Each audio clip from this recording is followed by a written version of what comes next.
en éclairant le chemin à nos pieds. Seigneur, aide-nous à marcher selon ta parole avec fidélité. Seigneur, merci, je prie en Jésus-Christ. Amen. Merci Seigneur de nous réunir ce matin pour être nourris de ta parole, pour être guidés, implorer ton Saint-Esprit, pour être guidés par lui, pour prêcher ta parole en sachant que c'est ta sainte justice qu'il nous faut rechercher. Nous ne pouvons nous justifier de rien par nous-mêmes, mais c'est toi seul qui, par ta miséricorde, nous justifie, nous relève de nos péchés, nos faiblesses, et que nous puissions témoigner avec la joie aux étudiants que nous rencontrons dans les campus de la justification que donne ton Fils Jésus-Christ sur la croix par sa mort, sa résurrection pour les pécheurs sur terre, pour que nous soyons totalement délivrés en toi. Espérions ton royaume céleste et pour que l'incrédulité, le fatalisme dans le cœur des étudiants soient défiés par ta parole, que beaucoup d'étudiants soient amenés au culte du 11 décembre, que nous ayons la bonne préparation pour remplir totalement la salle de culte, pour que beaucoup de nouveaux adorateurs confessent ton nom comme leur Rédempteur, leur Sauveur, et aussi que nous ayons la bonne préparation pour la conférence de Noël du 23-25 décembre, que tu sois avec les jeunes disciples pour que leur message soit puissant et touche le cœur de tous les participants. Père Céleste, que nous ayons à cœur de confier aussi le pain quotidien pour prier pour un nouveau participant pour le pain quotidien et beaucoup de nouveaux participants pour culte de Bagneux de dimanche et aussi les cultes tintants et aussi culte de louange, guérison de samedi pour beaucoup de guérisons d'âmes souffrantes dans les campus. Que tu sois avec premier serviteur de ton église, Pasteur Paul, ce matin, en lui donnant, comme chaque matin, tous les dons de ton Saint-Esprit, l'excellente santé pour prêcher un puissant message pour nous guider durant cette journée. Je te remercie, je prie en Jésus-Christ. Amen.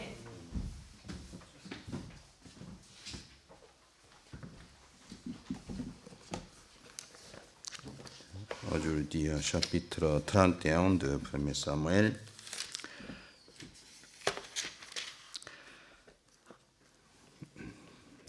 Nous lisons en remerciant que Dieu nous a conduits fidèlement de ce livre de 1 Samuel, ce dernier chapitre 31. Les Philistins livrèrent bataille à Israël. Les hommes d'Israël s'enfuirent devant les Philistins et tombèrent blessés à mort sur la montagne de Giboa.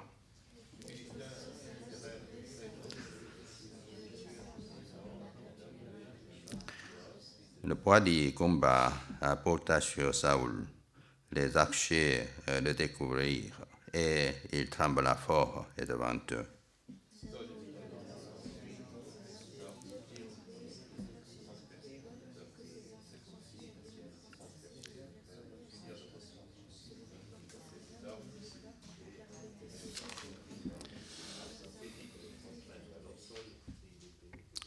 Celui qui portait les armes de Saoul le voyant mort et se jeta aussi sur son épée et mourut avec lui.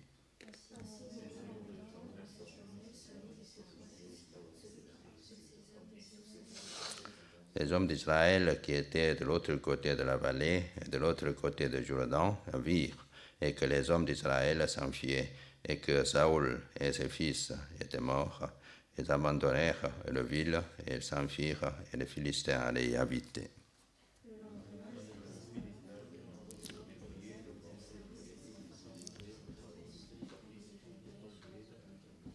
Ils coupèrent la tête de Saoul et le dépouillèrent de ses armes. Et puis ils firent et annoncèrent ces bonnes nouvelles par tout le pays des Philistins, dans les maisons de leurs idoles et parmi le peuple.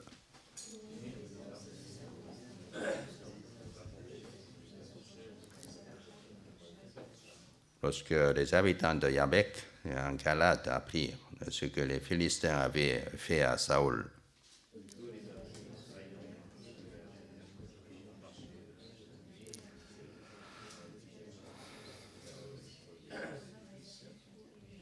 ils prirent le os et les ensevelirent sur Dama, les à Yabek, et ils jeûnèrent le jour.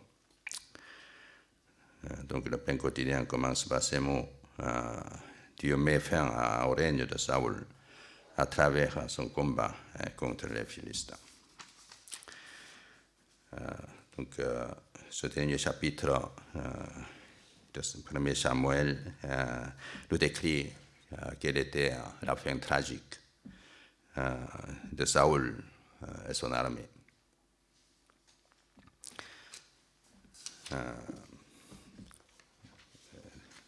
Donc, Saül était le premier roi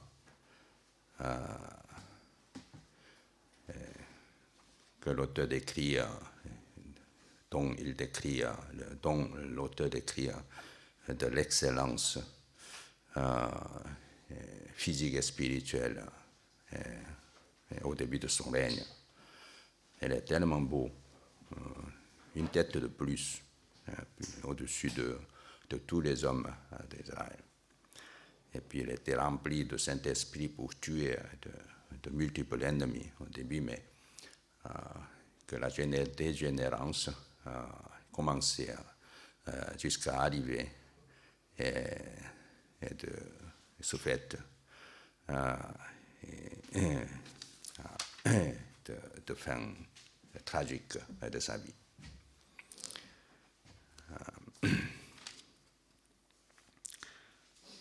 Donc là, au début du chapitre 31, l'auteur ne met pas la préposition. Et il dit simplement que les Philistins livraient bataille à Israël. Mais si on voit d'autres versions, on met préproposition devant. Par exemple, la version top commence par or.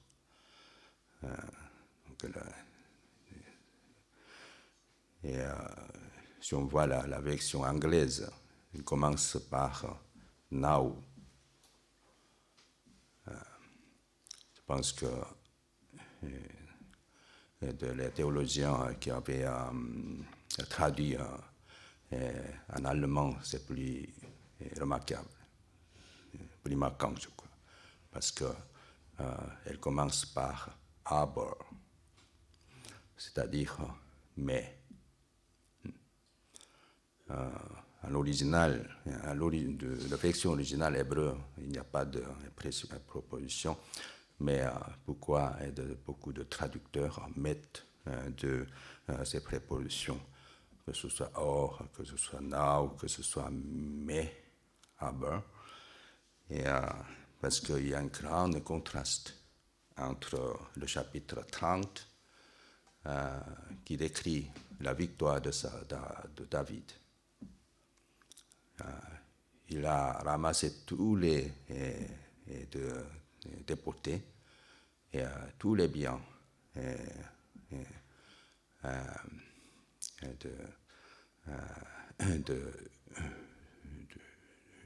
non seulement la personne de Tsikhlak, mais tous les environs en allant que David a ramené toutes ces choses, avec une grande victoire. Et jusqu'à ce qu'il y ait une dispute de partage de butin. Il est certain que ce n'est pas simplement que les biens de Tsikhlak, qui est une petite ville, mais David a ramené tous les butins que les Philistins avaient ramenés.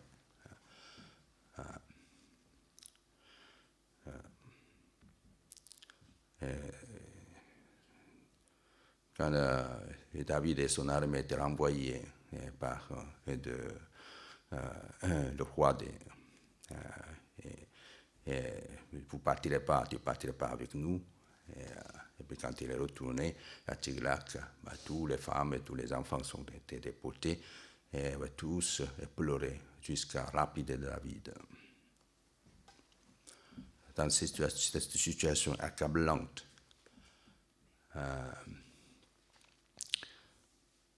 David aurait, parce qu'elle a perdu aussi ses deux femmes, donc il aurait, tombé dans un grand désarroi. Et il a tellement triste, il aurait pleuré toute la nuit. Et en plus, les gens le lapident, voulaient lapider.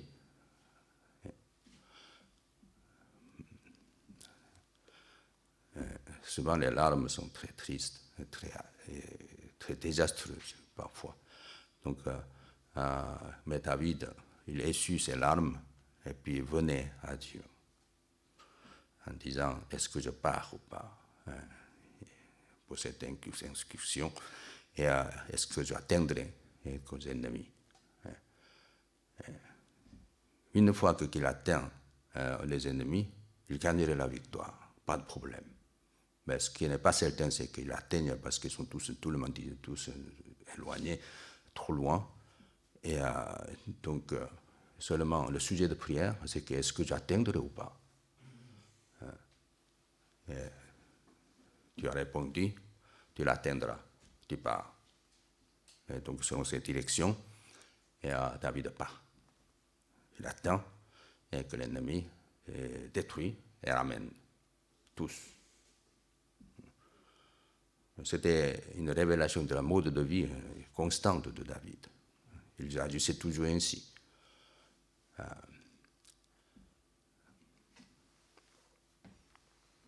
Or, le mode de vie, Saül était différent. En finissant ce livre, nous savons très bien qu'est-ce qui l'a mené ainsi. Il a une si tragique fin de la vie pour Saül et son armée.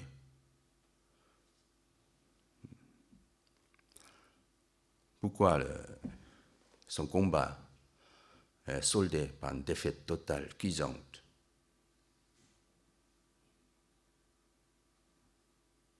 Quelle leçon cela nous donne?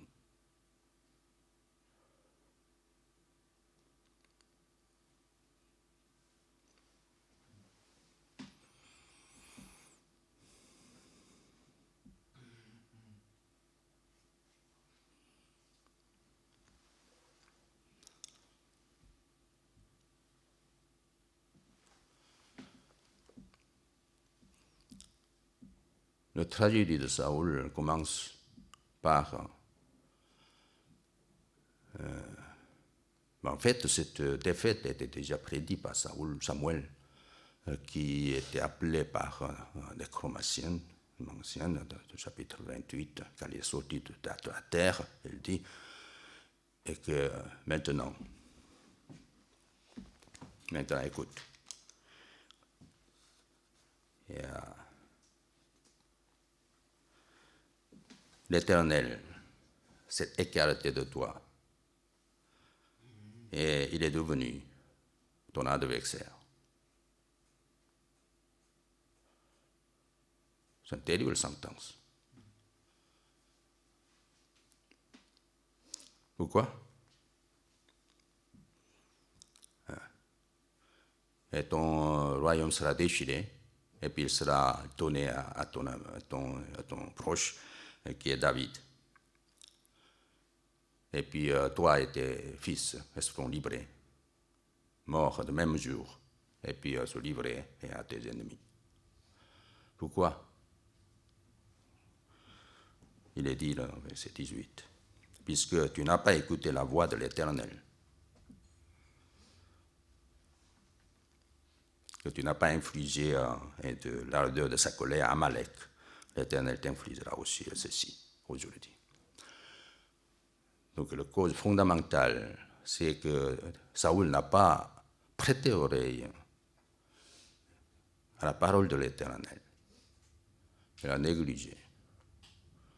Il prend à la légère la parole de l'Éternel. Mais là, avant la parole de l'Éternel, il prend à la légère à la parole du serviteur. Samuel dit, je viendrai dans 7 jours. Mais il n'a pas attendu.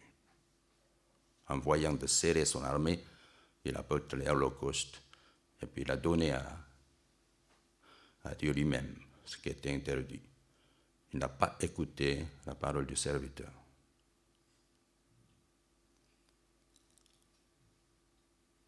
c'est le commencement de la tragédie.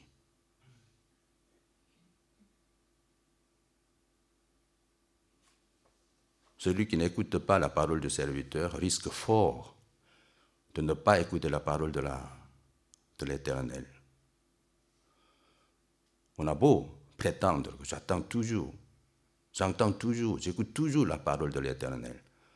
Mais comment on pourrait savoir et que s'il écoute la parole de l'Éternel, alors qu'il n'écoute pas la parole du serviteur, en prenant à la légère la parole du serviteur? C'est le commencement de la tragédie. C'était le commencement de la tragédie d'une communauté lorsque un des anciens n'a pas écouté la parole du serviteur.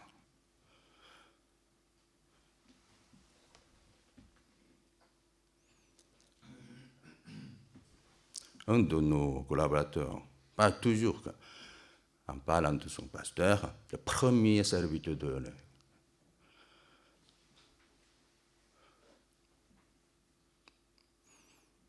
Mais à un moment donné, j'ai l'impression que je suis devenu le dernier serviteur de l'Éternel, de la communauté.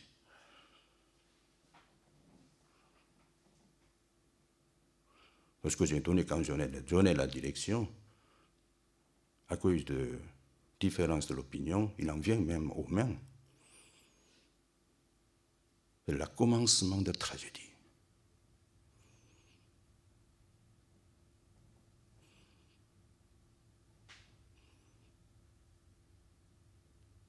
Nous devons avoir de Saül comme un enseignant de contresens.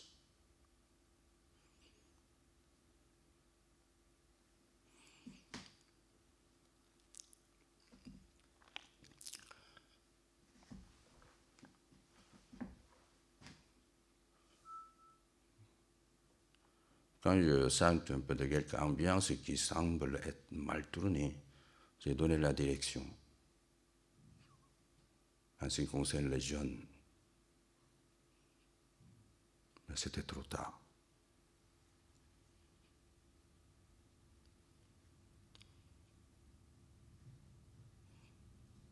Mais malgré et de cette direction que j'ai donnée, ce n'est pas respecté.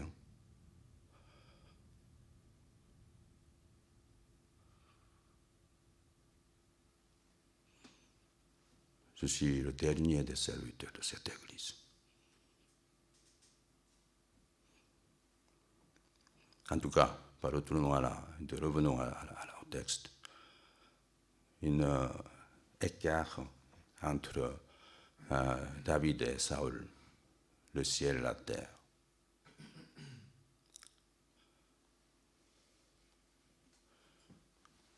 Nous devons retenir ce mot allemand, aber.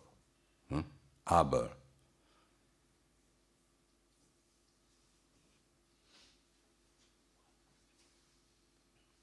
L'un est conduit à la bénédiction inaltérable, l'autre conduit à la défaite cuisante, inaltérable. Nous devons retenir et de tous ces leçons et que nous avons appris le 1er Samuel comme un maître de contresens. Et ce Saül surtout.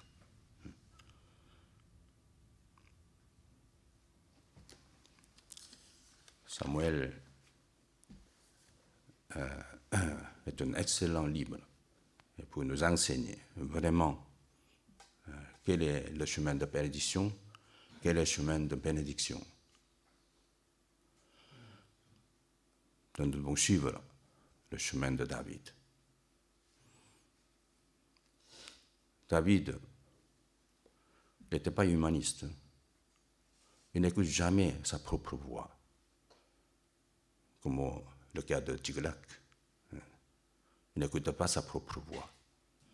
Il était attristé, il pleurait, il lamentait, et comme ça. Il se lève tout de suite et demande, allez, va à Dieu et demandez son avis.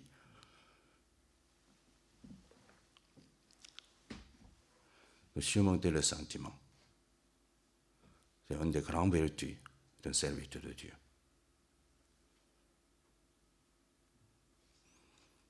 Et il reçoit de toute la direction qui est nécessaire. Et puis en y obéissant, il jouit toujours contre la bénédiction que Dieu a préparée pour ceux qui obéissent. Il est un homme très humble. Il ne se remporte pas et de par sa propre désir de coupable. Il a laissé 2 fois et de Saül vivre. Pourquoi? Parce qu'il n'a pas agi selon son propre sentiment, mais il a agi selon Dieu. Il demeurait en Dieu tout le temps. Le monde est indigne de celui qui veut demeurer en Dieu, pas demeurer en lui-même. Saül, c'était celui qui demeure en lui, en lui-même, avec toutes ses pensées humanistes. Et il a fait emporter de toutes ses idées humanistes. Et que le Samuel ne vienne pas, et pourquoi pas moi? Et puis je apporte l'offrande à Dieu. Et pourquoi il faut tout à sacrifier et de tuer, mettre à l'interdit toutes ces choses? Parce qu'il y a des choses en qualité. On laisse vivre un peu quand même, hein, en respectant le peuple qui le désire, etc., etc. Hein. Sa tête était remplie de ses propres pensées. Et la parole de Dieu, c'est 2e rang. On verra.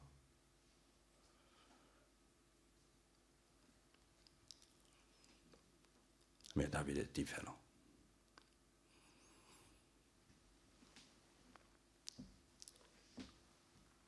Voilà. En finissant de le 1er Samuel, nous allons à 2e Samuel, mais de Salomon. Mais finissant là, cette vie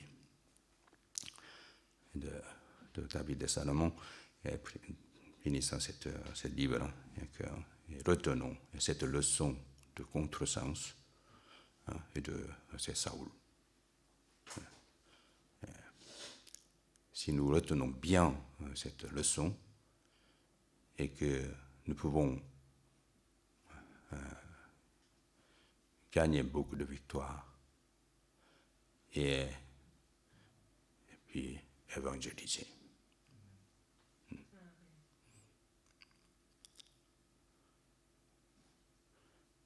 C'est un travail fort, très fort. Mais il semble qu'il ne retient pas très bien la leçon que donne ce Samuel.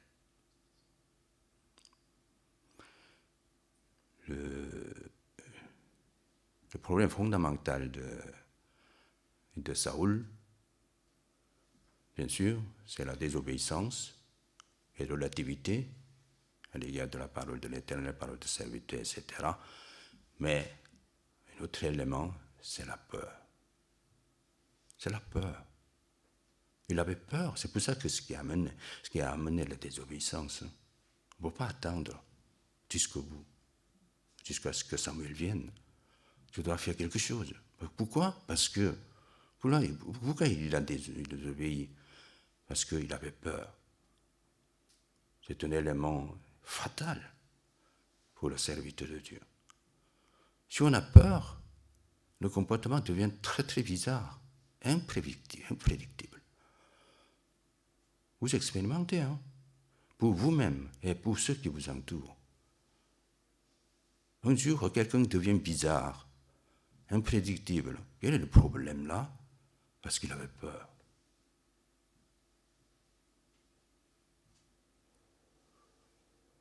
La vie de Saül était la vie de peur, tout le temps, constamment, tout au long de sa vie. Il avait peur et que David vienne enlever son royauté. Tout le temps. Quand il part, guerre contre les Amalécites, contre les Philistins, il avait toujours peur. Aujourd'hui, ce qui est arrivé, le suicide, c'est parce qu'il avait peur. Le poids de la bataille pesait sur lui. Il avait peur. Tandis que David n'avait jamais peur. Si Dieu le décide, si Dieu le conseille, eh bien je vais. La victoire est à l'Éternel. Et il part sans peur. Donc vérifiez constamment, journalièrement, si vous avez peur ou pas. Il y a peur de libéraliste, comme en France. Il y a la peur de confucianiste en Asie, etc., etc. Il y a toute longue peur. Tant que vous gardez cette peur, vous ne réussirez pas.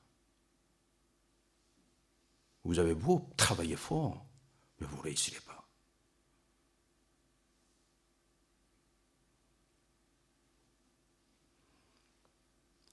Donc, finissons de ce grand livre de 1 Samuel, au moins retenant, et de cette leçon de contresens de par Saoul.